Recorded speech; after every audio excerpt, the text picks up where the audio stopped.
अश्वत्थामा उन 7 चिरंजीवियों में है जो भगवान विष्णु के कल के अवतार के समय उनकी सहायता करेंगे। अभी एक फिल्म का वीडियो आया था जिसके अंदर अश्वत्थामा का रोल बताया गया है। फिल्म जैसे भी हो लेकिन इस वीडियो के अंदर एक बहुत बड़ा झूठ है। आज हम उस झूठ को भी जानेंगे, साथ ही अश्वत्थामा के बारे में बहुत सी ऐसी बातें जानेंगे जो शायद आपको अभी तक न पता हो। अश्वत्थामा के जन्म का वर्णन हमें महाभारत के आदि पर्व में मिलता है। कौरवों के आचार्य थे कृपाचार्य और उनकी एक बहन थी जिसका नाम कृपि था। उसी कृपि का विवाह महर्षि भरद्वाज के पुत्र द्रोण से हुआ था और उन दोनों के पुत्र का नाम अश्वत्थामा था। उसने जन्मतः ही उच्च श्रवा अश्व जो समुद्र मंथन के समय निकला था उसके जैसा शब्द निकालने लगा, इस कारण उसका नाम अश्वत्थामा पड़ा। अश्वत्थामा ने पांडवों के साथ ही गुरु द्रोणाचार्य से शिक्षा प्राप्त की थी और अयोग्य होने के बाद भी हठ के कारण उसे द्रोण ने ब्रह्मास्त्र का ज्ञान दिया था और यही ब्रह्मास्त्र आगे जाके उसके श्राप का कारण भी बना। इसके पीछे भी एक रोचक प्रसंग है। जब दुर्योधन भीम से घायल होकर जमीन पे पड़ा तो उसने रात को अपने सेनापति अश्वत्थामा को चुना और उसे आदेश दिया कि वो पांडवों को मार डाले। रात को अश्वत्थामा ने सोते हुए पांडवों की जगह उनके पुत्रों को और द्रौपदी के भाइयों को मार डाला। ये देख के द्रौपदी बहुत क्रोधित हुई और उसने प्रतिशोध के लिए अश्वत्थामा की माथे की मणि लाने को बोला। द्रौपदी के ऐसा कहने पे भीमसेन अकेले ही अश्वत्थामा को मारने के लिए चल पड़े। तब श्री कृष्ण ने युधिष्ठिर को एक प्रसंग सुनाया जब वो द्वारका के अंदर सुदर्शन चक्र लेने गया था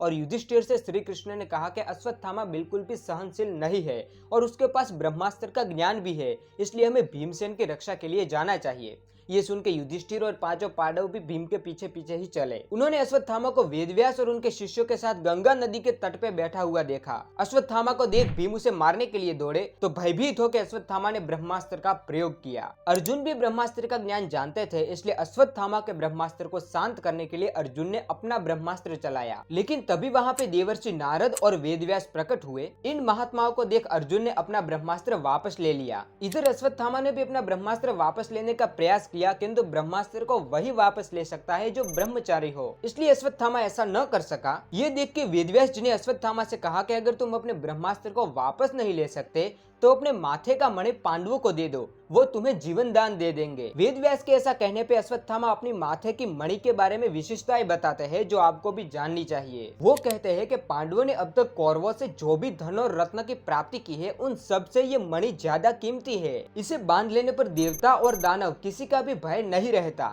यहाँ पे ध्यान से सुनिए, उन्होंने कहा इसे बांध लेने पर, अर्थात मणि शरीर से भिन्न होती होगी, उसे बांधना पड़ता होगा। अश्वत्थामा ने फिर उस ब्रह्मास्त्र को अभिमन्यु की पत्नी उत्तरा के गर्भ पे छोड़ दिया, जिस कारण उसमें पल रहा बालक जो आगे जाके महाराज परीक्षित बना उसकी मृत्यु हो गई। ये देख श्री कृष्ण ने कहा कि उत्तरा का गर्भ भले ही मरा हुआ पैदा हो किंतु मैं उसे जीवित करूंगा। और वो अश्वत्थामा को श्राप देते हुए बोले कि तुम्हें सभी पापी और कायर ही समझते हैं और आज भी तुमने पाप किया है, इस कारण तुम पृथ्वी पर भटकते रहोगे और किसी भी पुरुष से तुम्हारी बात नहीं हो सकेगी। तुम्हारे शरीर से पीप और लोही की गंध आती रहेगी। तुम वनों में पड़े रहोगे और परीक्षित तुम्हारे सामने ही गद्दी पे बैठेगा। जब वेदव्यास ने भी श्री कृष्ण की बात सही कही तो अश्वत्थामा बोले कि अब से मैं भगवान वेदव्यास के पास ही रहूंगा और वो पांडवों को मणि देके वहां से चले गए। उन्होंने सामने से मणि पांडवों को दी थी, जो सीरियलों में दिखाया जाता है वो बिल्कुल ही गलत है। इस तरफ जब पांडव द्रौपदी के पास वापस आए तो द्रौपदी ने उस मणि को युधिष्ठिर को धारण करवा दिया। आगे अश्वत्थामा के बारे में बहुत ही रोचक बात मिलती है जिससे हमें उसके चरित्र का कुछ ज्ञान आता है। थोड़ी देर बाद युधिष्ठिर श्री कृष्ण से पूछते हैं कि अश्वत्थामा का तो उतने शस्त्रों का भी ज्ञान नहीं था,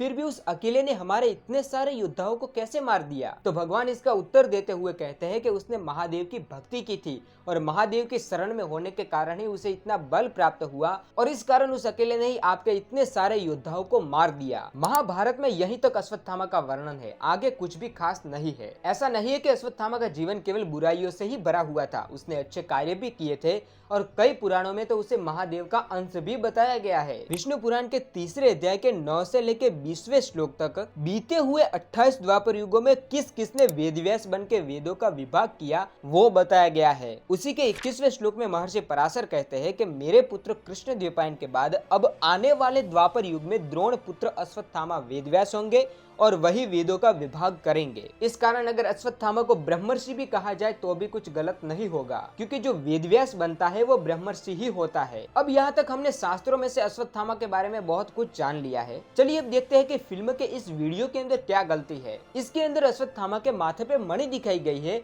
जबकि उसने मणि तो पांडवों को दे दी थी और पांडवों के पास से मणि वापस अश्वत्थामा के पास गई हो ऐसा वर्णन तो कहीं भी नहीं मिलता। मान लीजिए पांडवों के पास से अश्वत्थामा के पास मणि वापस आ गई हो तो उसका शरीर इतना पीड़ित नहीं हो सकता, क्योंकि मणि के प्रभाव से उसके घाव भर जाने चाहिए। अब यहाँ पे मणि क्यों दिखाई गई है वो ही जाने, किंतु ये शास्त्र से तो विरुद्ध है। हो सकता है हम अश्वत्थामा को पहचान सके, इस कारण मणि दिखाई गई हो। खैर जो भी हो, आशा करता हूँ आपको कुछ अच्छी जानकारी मिली होगी। मिलते हैं अगले वीडियो में, तब तक जय श्री राम।